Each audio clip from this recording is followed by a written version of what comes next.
eventually.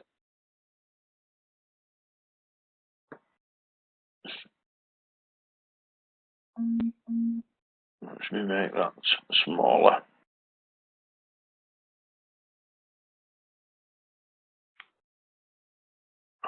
Make that one smaller. And we can get up side by side.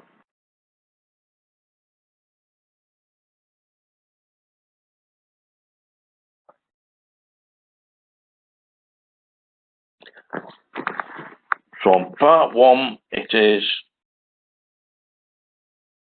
an explanation of business organisation requires operational control.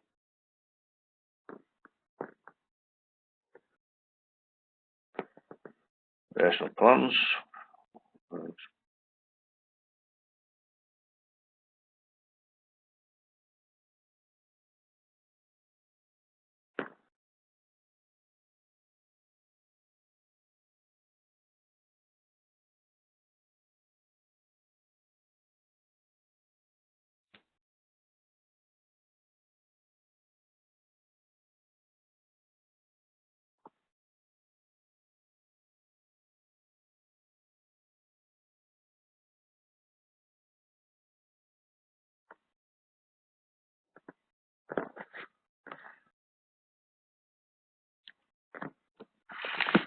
It's all about having measures in place to cope with anything that could possibly go wrong. One of the many years ago as an engineer, I used to work shift work, and literally, if it was the middle of the night and you were on a contract and something went wrong, systems had to be in place where you could actually make contact, explain the position, and then get a result almost straight away. That meant that there weren't, they didn't have to wait umpteen hours for, somebody to turn up to make a decision. So yeah, that's another way of looking at operational control. It's making sure you've got all eventualities covered in case something does go wrong. And in a production industry where you're dealing with materials or parts coming in from all over the place, and people, somebody doesn't turn up, they ring in sick or something of that nature, and then you've got to have a system in place that will make sure that doesn't interrupt the job.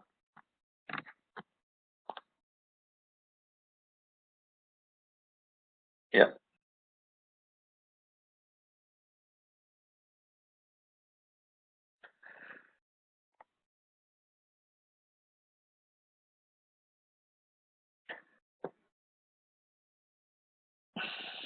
Performance, employee performance is measured mainly where areas are in where they pay performance-related pay. So if you do, twice as much, you'll get more money, etc.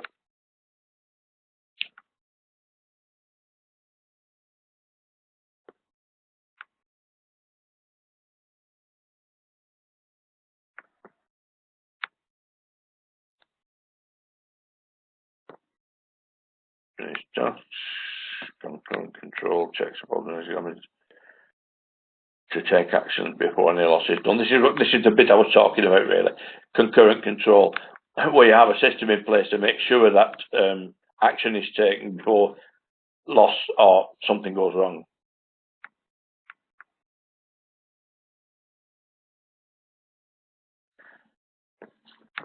Predictive or feed-forward control, I can relate back that to it as an engineer as well. It's where you used to do something called preventive maintenance. If you knew that a bearing on a machine wore out after 6 weeks, at 5 weeks or 5 weeks and a few days, you would do the job, and then there was absolutely and you would plan the hold up on that particular machine while that job was done, and it makes a big difference to the smooth running. Yeah.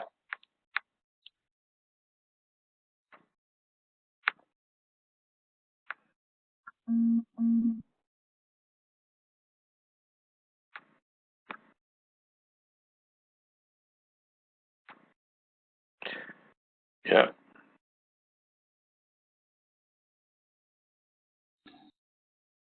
Yeah.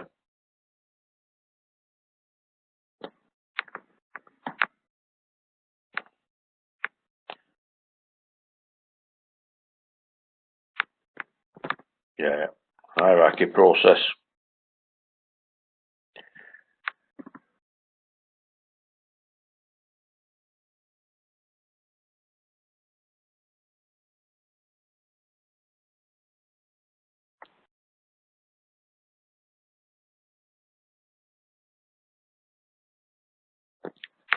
That last one there, pros and cons, you do that on every one of those, what you've listed above.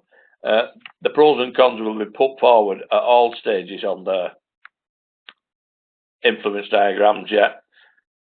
Provides alternative to decision trees that grow exponentially with ever more variables that can click in.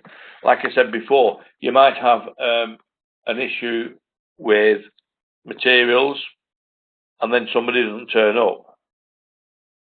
So you've then got to deal with two problems or potential problems and decide which you need to sort first.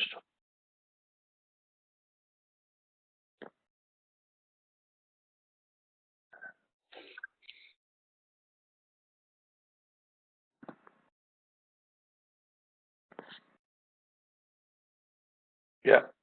The game theory one is it's when you have to make a decision about, let's say, a job needed to go out on a certain date and it was behind, and you're then going to ask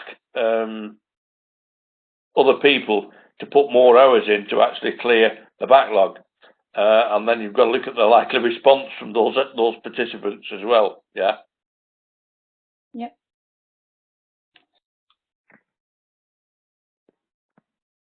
Yeah, cost benefit is basically used for financial decisions. What's it going to cost? What are we going to get out of it? Is it worth it? Sometimes those decisions can be made slowly.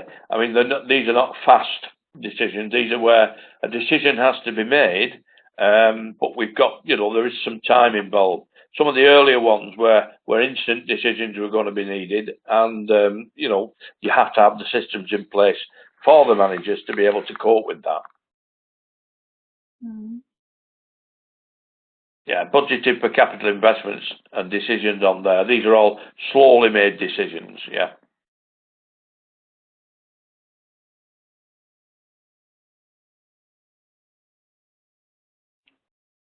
What do you think linear programming means?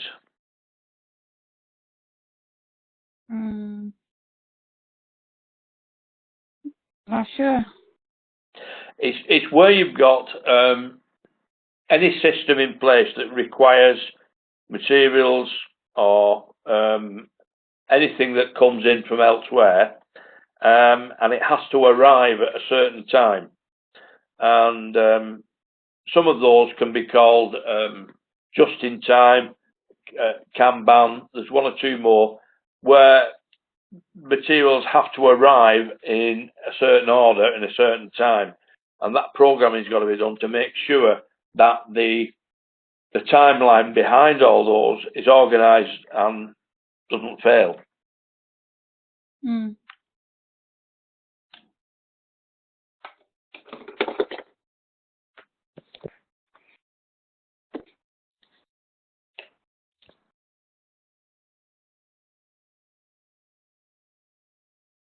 Yeah, that one there, conjoint, is purely marketing one, that where you try to work out the best of that. You may have an issue that's going to affect how people view the organisation against going ahead and doing it. So you've got to estimate the psychological trade-off made with customers and features and attributes of a product or service. If you change something, recently banks put in a system called where you got rewards back. There are various names for these. I think the one my bank uses is called Blue Rewards.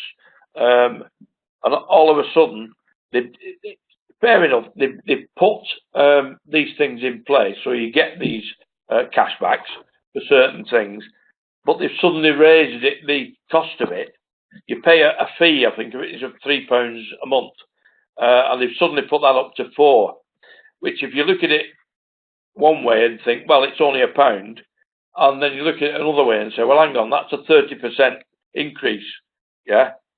How many consumers will say, well, I'll drop out of this reward system now, against the benefits they will pick up from it, because what they've actually done is put the amount up before they brought the extra rewards in.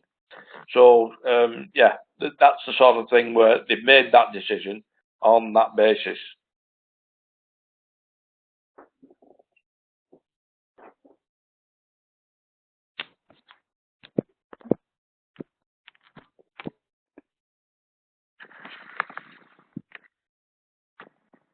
Yeah, that's one, trial and error. This is where you put something in place to see if it works, and then you can snatch it back if it's not working fairly quickly, and retrace your steps.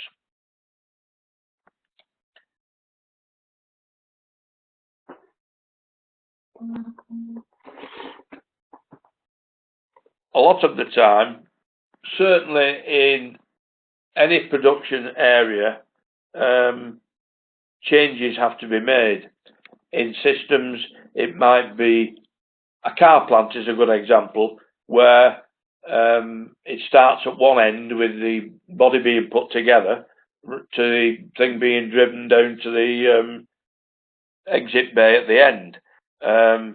So along the lines of there will be various changes to the way the timings are done. They may slow the line down or speed the line up, but that can be done by trial and error. That you can actually say, well, okay, well, we'll slow it down to X number of feet per minute or whatever it is, and see what happens. And if that interrupts something further on, they've then got to make a decision about that as well. But they can put the line back to its normal speed while they make that second decision. So yeah, that's heuristic methods.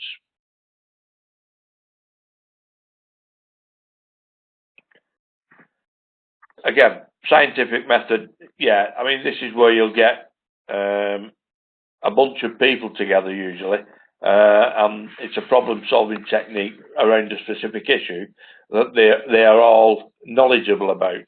And that technique is good to make decisions because the manager may not be particularly skilled in that particular area or knowledgeable, and you put several people together, maybe a team that's working together, to actually look at the problem and then let them come up with a technique that will a solving technique that can be used to make those decisions. Yeah.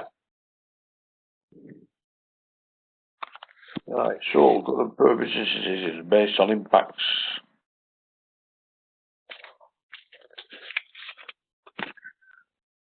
Yeah.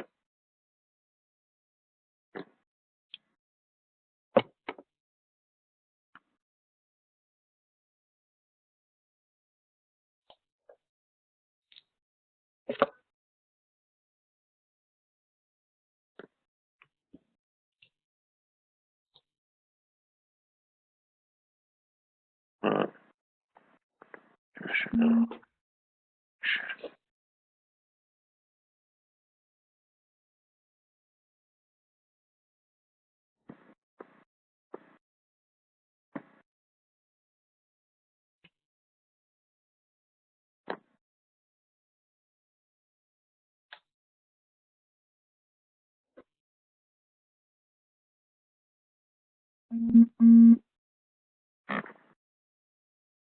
Is this in a Word document?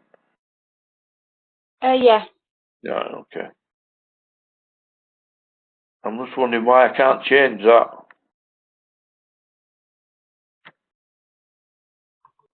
Not letting me. No, it's PDF. Yeah, I think I send it in PDF. I can send it on Word as well if you want. Yeah, well, what you need to do is, I've just spotted that and you've done it all the way through. Relay on instinct, it's rely. The A shouldn't be there. Yeah. Okay. Yeah, you've done the same all the way down. That's why I was going to try and change it. Okay.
Yeah, I think we need to extend the good decisions bit on here.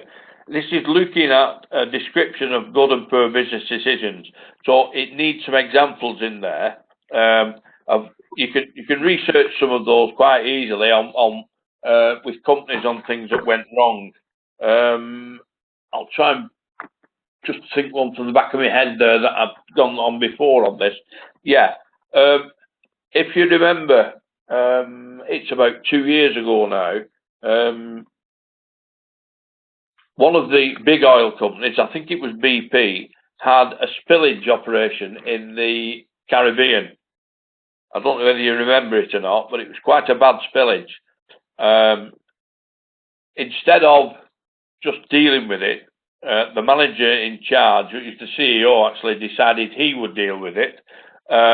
And he was blaming it on American equipment and all sorts of things that he shouldn't have done, and was quickly removed by the board from making any further comment on the spill, and somebody else was put in place, a spokesman, that then decided to take responsibility for it and just deal with it, and which is what he should have done in the first place. So that was a decision quickly made because of a bad decision by the CEO himself to actually take responsibility for something and then get it wrong. But the board were very quick to step in and say, sorry, that's not really the way we want to go, and replaced him with someone else that would then deal with the process. So that's what it's looking for on there, yeah? Mm-hmm. That was a poor business decision. And there were certain good ones. I'm trying to think of one offhand. I vaguely remember that it was at supermarket. Which one? My memory's failing.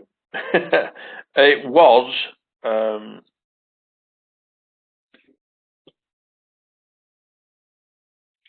I think it was Tesco. They got a very bad press over something, and they changed. I can't. You'll probably be able to find this on the net, no problem at all. But they changed the way they did something, and it was an extremely good decision because it made a huge difference to the organisation. Yeah. So though that is just that one. We need to look at. You need to add in on the identify. Oh, wait a minute. Just a second. Yeah, you put your references in there. Yeah.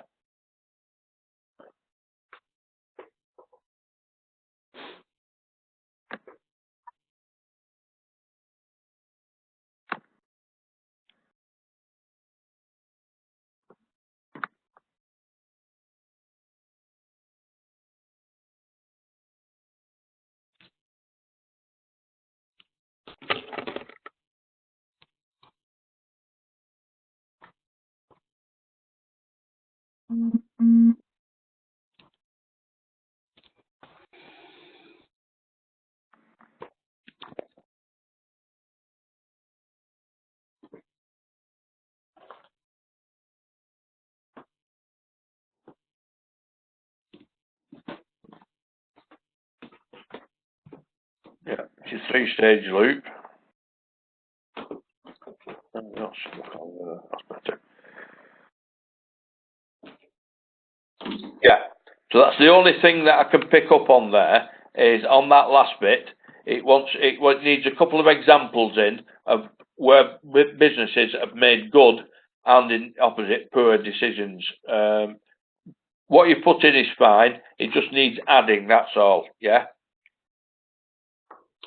Okay.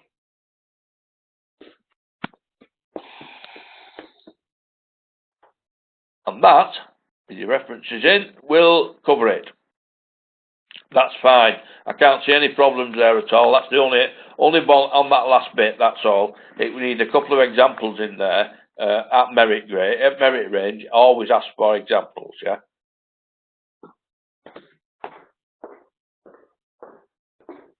So that will then complete the unit for you. What I'll do, I will now mark this and also complete your assessment. Yeah. And send that back to you straight away this morning.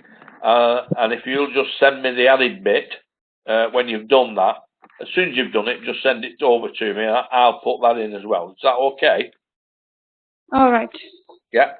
So you know what you're doing now? It's just that last bit. Everything else you put on here is fine. It's very good. Yeah.